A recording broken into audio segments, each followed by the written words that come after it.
Técnica do nervo alveolar inferior, sem dúvida, uma das técnicas que as pessoas mais têm dificuldade para executar e às vezes até insegurança, muitas vezes por falta de conhecimento anatômico.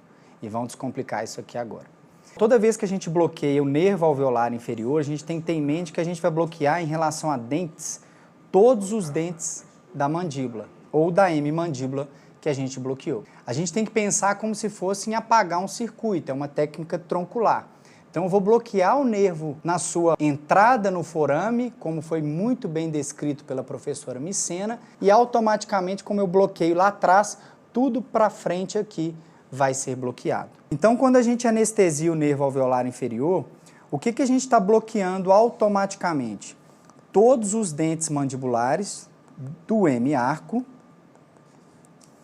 o tecido mole vestibular da região anterior, porque aí o forame já abriu, já saiu aqui como nervo mentual, como eu bloqueei lá atrás, eu estou bloqueando ele também, junto com os ramos incisivos, e também os 2/3 anteriores da língua, porque a gente vai aprender uma técnica legal aqui, que é para a gente acertar o nervo alveolar inferior, o NAI mais o lingual. A única coisa que não vai bloquear na minha mandíbula aqui é a mucosa vestibular dos molares. Essa região é inervada pelo nervo bucal. Então, se eu estou considerando fazer uma extração de um molar inferior, eu vou ter que anestesiar o quê?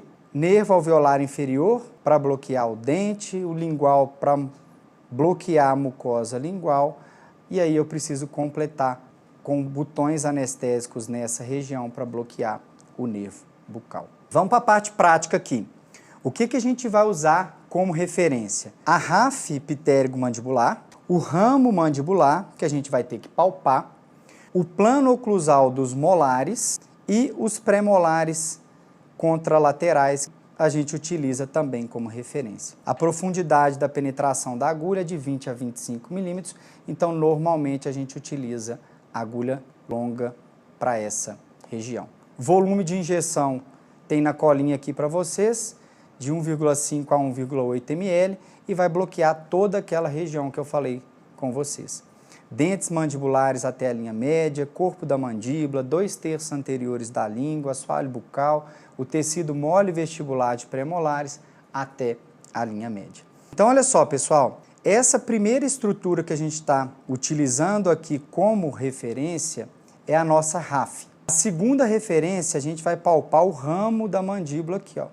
E a gente vai depositar o anestésico e vai entrar com a nossa agulha nessa região aqui, entre esses dois pontos de referência. O que mais que a gente utiliza como referência que eu falei com vocês lá atrás? O plano oclusal dos molares. Normalmente a gente vai anestesiar em torno de 1 centímetro acima do plano oclusal, utilizando também como referência aqui, em termos de inclinação, os pré-molares do lado contralateral. Então a gente vai entrar com a agulha daqui para cá, atingindo ali aquelas duas estruturas que eu mostrei para vocês, a rafe e o ramo, e a gente vai introduzir a agulha para a gente fazer o bloqueio anestésico lá no espaço pitérigo-mandibular entre o músculo pterigóide medial e a mandíbula, que é exatamente onde o forame abre e o nervo penetra.